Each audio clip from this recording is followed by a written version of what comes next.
Hello everyone, a very good morning to all of you.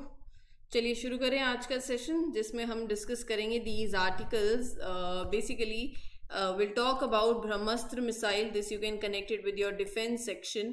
World spice Organisation, ये prelims के लिए important है। And overall will talk about India spice production, this you can connect it with your mains. Bridging India's skill gap, why there is this skill gap, what are the issues, what are the challenges, how we can overcome that, means perspective, and purchasing managers index. So this also you can connect it with your means, क्योंकि मैं इसके बारे में जब article पे आएंगे you will get to know about that। GS paper 3 से आप कनेक्ट कर सकते हो, ठीक है। So this will be a topic of discussion. First of all please mark your attendance bye liking this lecture. You have comment section ना, आप अपने फीडबैक शेयर कर सकते हो। What ever is your genuine feedback, do let me know, I do read your comments. Channel subscribe कर दीजिए so that you get the notification of every session that gets publish. Shriram IAS has been serving the nation since 1985। You can trust the quality content. Also, if you're preparing for this upcoming 2026 ka attempt, then we have this UPSC foundation course for you where they will give you complete, you can say, GS के sessions and one-to-one mentorship होगी, CSAT की classes होंगी, everything will be taken care of. You can get yourself enrolled. This number is on your screens. Give them a call. They will let you know everything, whatever your doubts are, and you can enroll. For the one who are preparing for 2025, this upcoming attempt, so there is this free of cost on the platform running previous year questions की series that is topic wise. These are live sessions. Do refer. Sorted है। बड़े session के पहले article पे Indian scientists have developed this modern day Brahmastra with an astonishing speed of 12,144 km per hour. So in this context, we'll talk about this highly advanced weapon Brahmastra. Speed 12,000 kilometre, लगभग as in 12,144 kilometre per hour, मतलब you can say about 10 Mach, ठीक है। सो इसकी characteristics के बारे में पढ़ते हैं, what all are its features. So ये एक long range anti ship missile है, it is a new hypersonic glide missile, right. It is developed by DRDO। Hypersonic speed मतलब it can travel faster than sound also. It is becomes very difficult to detect and stop. Glide missile मतलब unlike those regular missiles, it can glide through the air after launch. उसकी accuracy बढ़ती है and range बढ़ती है।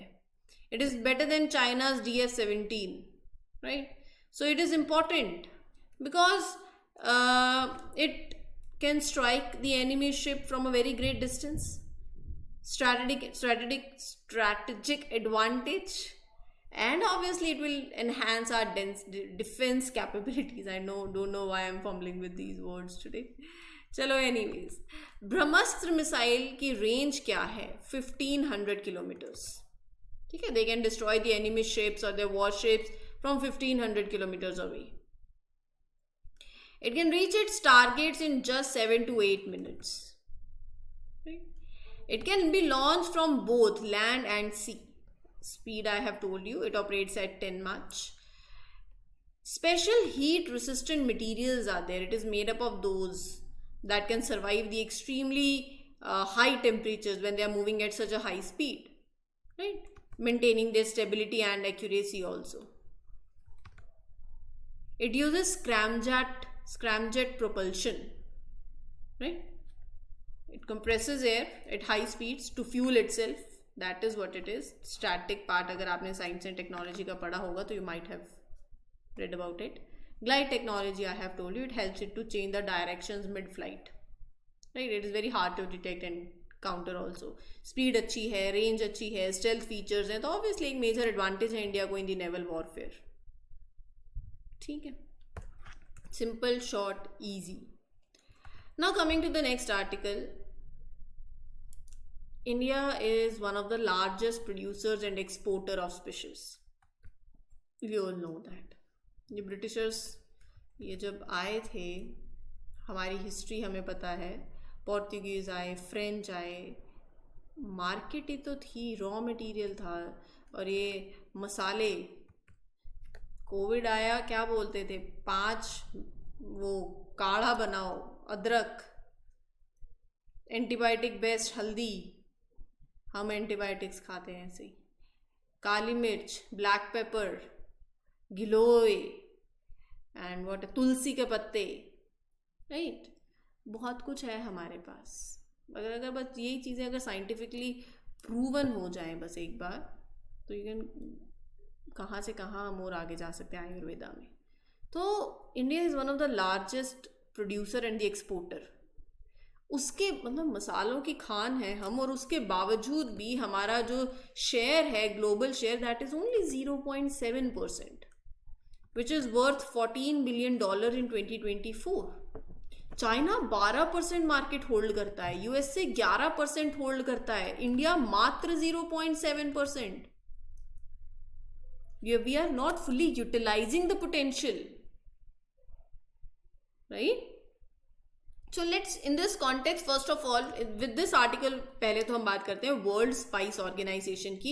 एक not for profit organisation है, 2012 में कोची में एस्टैब्लिश हुई थी केरला के अंदर, जिसको स्पाइस कैपिटल भी बोला जाता है इंडिया का, क्योंकि उसकी रिच हिस्ट्री रही है इन स्पाइस ट्रेड, राइट।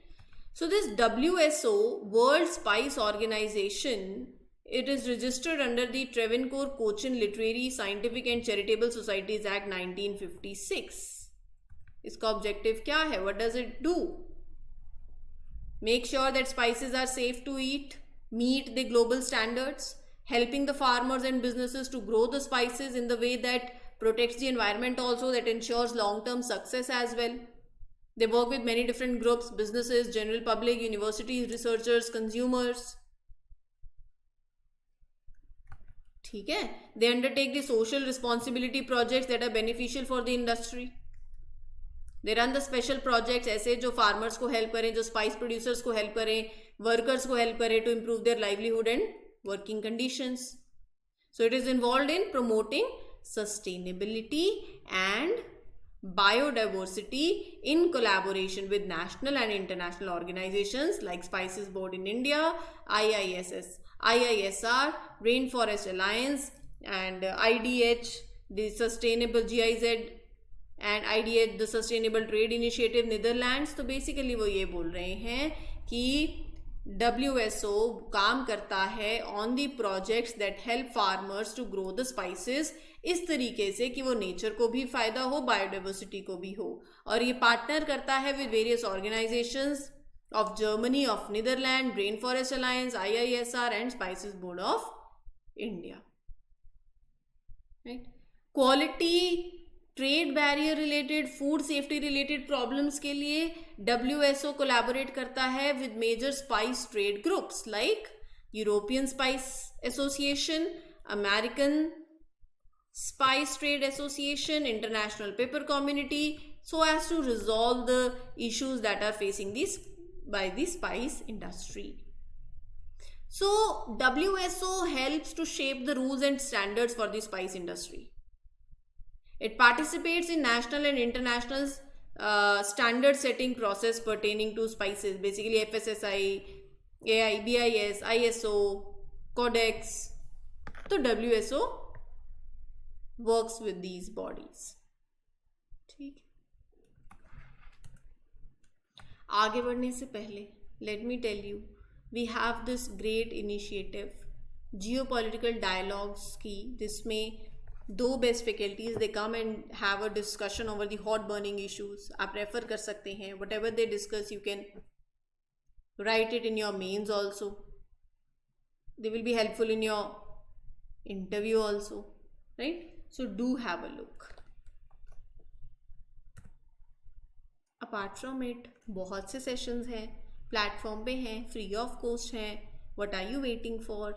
एक बार देख लो, अच्छे लगेंगे, सब्सक्राइब कर लेना चैनल को एंड या take the use of it.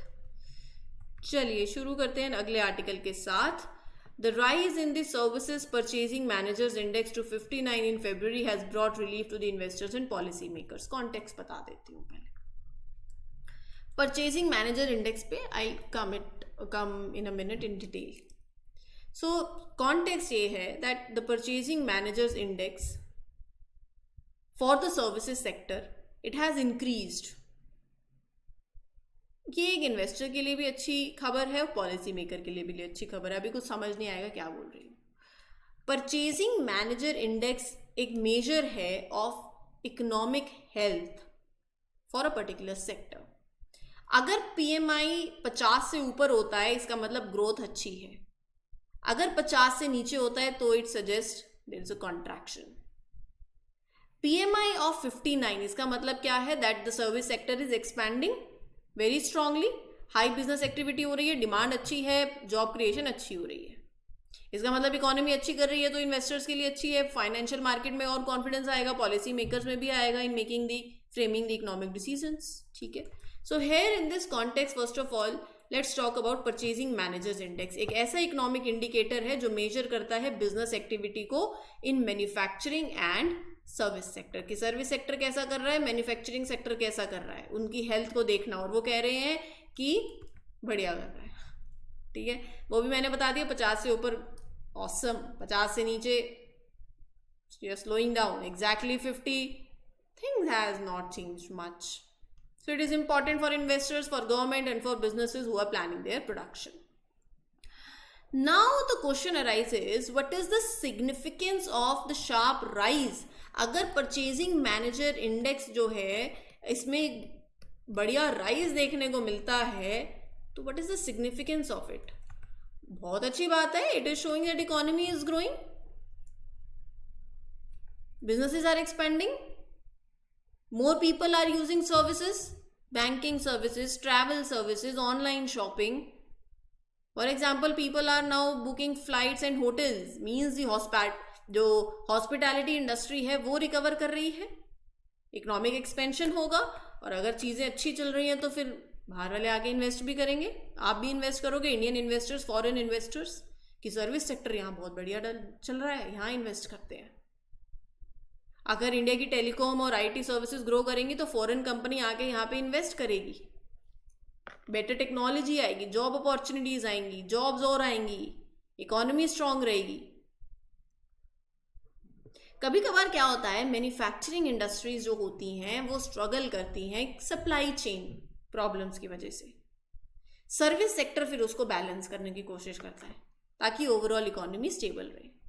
मान लो अगर कार की प्रोडक्शन स्लो भी चल रही है तो बैंकिंग और इंश्योरेंस कंपनीज और ऑनलाइन बिजनेसेस अपनी इकोनॉमी को आगे बढ़ाते हैं. अब बिजनेस ग्रो करेगा, टैक्स देंगे वो लोग, सरकार के पास पैसा आएगा, सड़कें बनेंगी, स्कूल बनेंगे, अस्पताल बनेंगे. ठीक है. Now the question arises, India का सर्विस और मैन्युफैक्चरिंग सेक्टर क्या थोड़े चैलेंजेस फेस कर रहा है. एक तो एआई और ऑटोमेशन ने चैलेंजेस दे रखे हैं. They are changing the way businesses are working now. AI tools, they can simply write the codes, they can fix the software bugs. तो कंपनीज अब जूनियर सॉफ्टवेयर डेवलपर्स को ज़्यादा हायर नहीं कर रही हैं. नहीं. अभी आपने काफ़ी सुना होगा डोनाल्ड ट्रम्प का ट्रेड. अब वो आ गए हैं तो कुछ तो करेंगे, है ना. कहीं से ग्रांट एड जा रहे हैं उसको कट कर दो. चलो, आप अपना माल अगर मतलब यूएस भेज रहे हैं और अगर वो टैरिफ बढ़ाएं तो दिक्कत, कॉम्पिटिटिव नहीं रहेगा. आपका माल ज़्यादा 50 रुपये का है तो वो 80 का बिकेगा वहाँ पर, है ना. वहीं पर उन्हीं का ही जो प्रोडक्शन है या दूसरे. Basically I talk about it. तो ओवरऑल बात ये है कि कुछ कंट्रीज जैसे United States, they are increasing the import tariffs on Indian products. आपका प्रोडक्ट फॉरेन मार्केट में एक्सपेंसिव हो जाएगा. जैसे अगर यूएस टैक्सेस बढ़ाता है on Indian textiles and medicine तो आपका इंडियन एक्सपोर्टर तो उसको तो उसके प्रॉफिट और उसके जॉब पे तो इफेक्ट पड़ेगा. पहले इंडिया का आईटी सेक्टर बहुत फास्ट ग्रो करता था, मतलब एवरेज थी 16% पर ईयर की, पर अभी इट इज एक्सपेक्टेड कि it will grow only by 5.1%.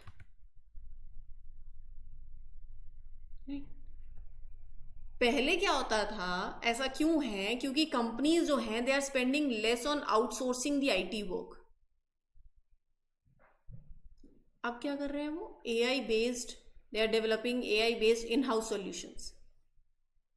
पहले क्या होता था, यूएस कंपनी अपना software they outsource their software development to Indian IT firms, but अब नहीं है, अब कॉन्ट्रैक्ट नहीं आएंगे इंडियन कंपनीज के पास क्योंकि एआई बेस्ड टूल्स आ गए हैं, right. The fourth point is geopolitical tensions भी होती हैं तो सप्लाई चेन इफेक्ट होती है, ठीक है। देखो, यूएस इंडिया का बिगेस्ट ट्रेडिंग पार्टनर है। अगर यूएस की इकोनॉमी स्लो डाउन करती है तो इंडिया का एक्सपोर्ट भी इफेक्ट होगा, राइट। अगर यूएस इकोनॉमी स्ट्रगल करेगी तो American companies will cut back on the IT spending,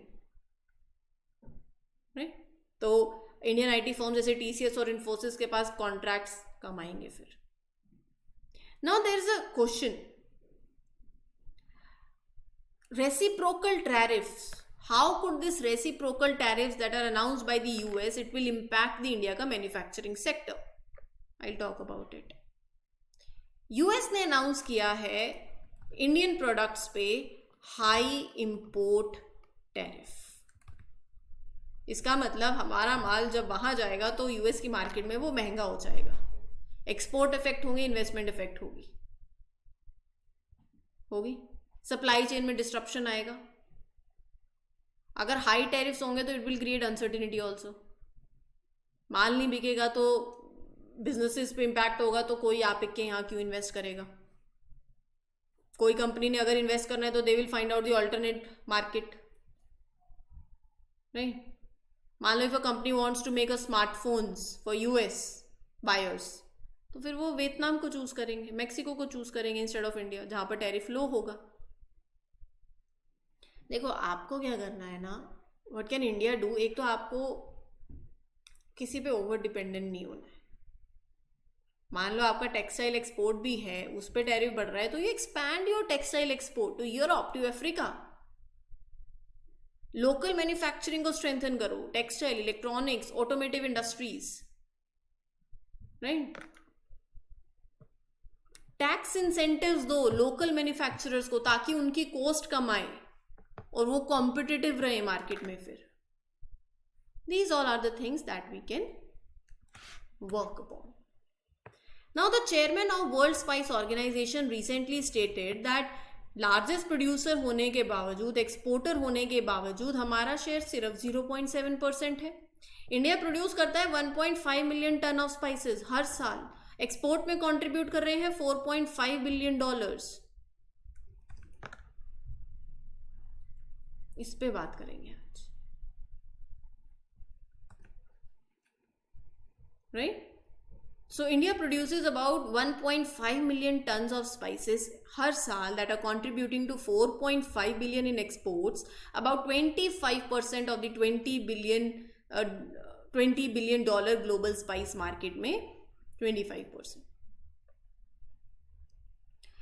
spice growing regions India के अंदर है केरला, कर्नाटका, तमिलनाडु, आंध्र प्रदेश, गुजरात। हालांकि नए regions like north east, Orissa, Jharkhand ये भी आ रहे हैं आगे। मसालों का राजा black pepper, they are mainly grown in Kerala, Karnataka. Cardamom, इसकी ग्लोबल मार्केट में बहुत हाई वैल्यू है, साउथ इंडिया में प्रोड्यूस करते हैं। टर्मरिक, मेडिसिनल वैल्यू है। क्यूमिन, कोरिएंडर, इंडियन और मिडिल ईस्टर्न क्यूजीन में बहुत यूज होता है। चिलीज, लार्जेस्ट प्रोड्यूसर हैं हम रेड चिलीज के, आंध्र प्रदेश और तेलंगाना में बहुत ग्रो होती है। Raw spices, India leads in raw spices exports, but value added products के अंदर भी लैक है, जैसे स्पाइस ब्लेंड है, एक्सट्रैक्ट्स हैं, न्यूट्रास्यूटिकल फॉर्मुलेशंस हैं, तो अपने को यहाँ पर ठीक होना है। Currently only 48% of the exported spices are value added, बाकी रॉ स्पाइसेस हैं, समझ रहे हो? So we have to work upon this thing. अगर आपको $10 बिलियन अगर आप टारगेट कर रहे हो 2030 तक to achieve this $10 billion spice export, तो आपको एक तो अपनी क्वालिटी और सेफ्टी कंप्लायंस पे इम्प्रूव करना पड़ेगा, इंटरनेशनल स्टैंडर्ड्स मीट करो, ट्रेड एग्रीमेंट स्ट्रेंथन करो, अपने एक्सपोर्ट डेस्टिनेशंस को डाइवर्सिफाई करो, वैल्यू एडिशन इंक्रीज करो. You shift from this whole spices to seasonings, medicinal extracts, spice blends. This you can do. ठीक है. इंडिया की स्पाइस इंडस्ट्री जो चैलेंजेस फेस कर रही है, एक तो प्रोडक्शन कॉस्ट बहुत ज़्यादा है, पेस्टिसाइड ओवर यूज हो जाना, इनएफिशिएंट एग्रीकल्चर प्रैक्टिसेस, ये बहुत ज़्यादा है. You need to improve the productivity. Right. हम अभी जैसे मैंने आपको कहा रॉ स्पाइसेस या होल स्पाइसेस ज़्यादा एक्सपोर्ट करते हैं. Rather we should focus on processed spice products also, like seasonings and extracts. So we have this low value added export. That is the challenge we are facing. तो अपने को अगर ये target meet करना है $10 billion का export करना है बाय 2030, तो जो हमारे वैल्यू एडेड स्पाइसेस का शेयर है वो हमें बढ़ाना पड़ेगा. जो भी 48% है ना, इसको बढ़ा के आपको 70% करना पड़ेगा. बाकी क्वालिटी कंसर्न्स और ये सब तो कॉमन है. ठीक है. Now moving to the last article, skill gap. क्यों है, क्या कारण है, क्या कर सकते हैं, यही तो डिस्कस करना है. चलो करते हैं, शुरू करें.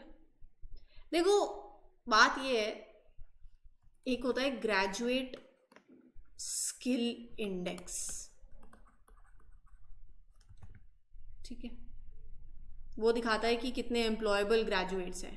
वो नंबर हैज ड्रॉप टू 42.6%. इसका मतलब आधे से भी कम, less than half of the graduates they have necessary skills for available jobs. ठीक है. तो सरकार काम करेगी, स्किल इंडिया मिशन लेकर आएगी, इंटर्नशिप इनिशिएटिव लेकर आएगी, ताकि जो ग्रेजुएट्स हैं उनके पास जॉब हो. राइट. ग्रेजुएट जितने हुए, आधे से भी कम लगा लो आप, आधे भी नहीं होंगे जिनके पास नेसेसरी स्किलिंग्स हैं फॉर अवेलेबल जॉब्स. पॉपुलेशन बहुत है, यंग पॉपुलेशन बहुत है, डेमोग्राफिक डिविडेंड. बस अपने को इस यंग जो लोग हैं हमारे यहाँ, यूथ जो है, जो अनएम्प्लॉयड है, जो अंडर स्किल्ड अभी तक है, आपको उनको स्किलिंग देंगे. इंडिया फिर यहीं पर अपॉर्चुनिटी लूज कर जाता है इकोनॉमिक ग्रोथ के लिए. इम्प्रूवमेंट यहाँ कर सकते हैं हम. आप जर्मनी एंड जापान का एग्जाम्पल ले सकते हैं. They use apprenticeship and dual learning model, जहाँ पे बच्चा क्लासरूम से थ्योरी लेता है और प्रैक्टिकल एक्सपीरियंस भी लेता है by working in the industries. We have to have the strong systems. 4 साल तक डिग्री ले रहे हैं. Right. Get that real world training also. Hand on skills होना बहुत जरूरी है. ठीक है. दिक्कत कहाँ आ रही है, खुद से सोचो, खुद से पॉइंट्स निकालो. दिक्कत ये आ रही है कि स्किल मिसमैच है. जो इंडस्ट्री डिमांड कर रही है, जो आपके पास स्किल है, वो मिसमैच कर रहे हैं. दिक्कत ये है कि विमेन की पार्टिसिपेशन स्किलिंग प्रोग्राम्स में बहुत कम है. मोबिलिटी कॉन्स्ट्रेंट्स चलते हैं, सोशो कल्चरल नॉर्म्स हैं, चाइल्ड केयर सपोर्ट के चलते बहुत से कोर्सेज ऐसे हैं जो सिर्फ मेल डोमिनेटेड है. साइंस एंड टेक्नोलॉजी, चलो साइंस एंड टेक्नोलॉजी में सब मेल्स. राइट. टेक्नोलॉजी और हाई पेइंग, जैसे हाई पेइंग जॉब्स है, टेक्नोलॉजी, मैन्युफैक्चरिंग, डिजिटल सेक्टर, वहां पर मेल डोमिनेंस ज़्यादा है. So there are gender sensitive skilling policies also, right? Fragmented skilling programs है, overlapping है. इतनी सारी स्किलिंग स्कीम्स चल रही हैं, उसके बावजूद भी सिर्फ 16% यंग स्लम रेजिडेंट्स हैं जो जॉब रोल्स के लिए अवेयर हैं, सिर्फ as per their qualifications. Private sector की पार्टिसिपेशन भी इनसफिशिएंट है. There are limited incentives, there are bureaucratic hurdles, there is lack of industry or academic linkage. Right? So what can we do? Informal और rural workforce को skilling देनी है. जो आपका curriculum है और जो आपकी इंडस्ट्री है उसको अलाइन करना है. डिजिटल स्किल्स एनहांस करनी है. राइट. जेंडर इंक्लूसिव स्किलिंग होनी चाहिए. बस यही सब करना है. Monitoring, evaluation, accountability. This all needs to be done. Now whatever I have told you, you have to write. अगर नहीं लिखा है, सिर्फ भजन की तरह सुन के चले जा रहे हो, तो कोई फायदा नहीं. Do write whatever I say. Listen and write. So this was the whole session for today. I hope things are clear. Any doubt you can ask me in the comment section. And for more such videos, do subscribe to the channel. Do let me know in the comment section कि session कैसे लग रहे हैं. It feels great to see that you like these sessions and I also get motivated. चलिए, thank you everyone. Wish everybody a very best of luck. All the best.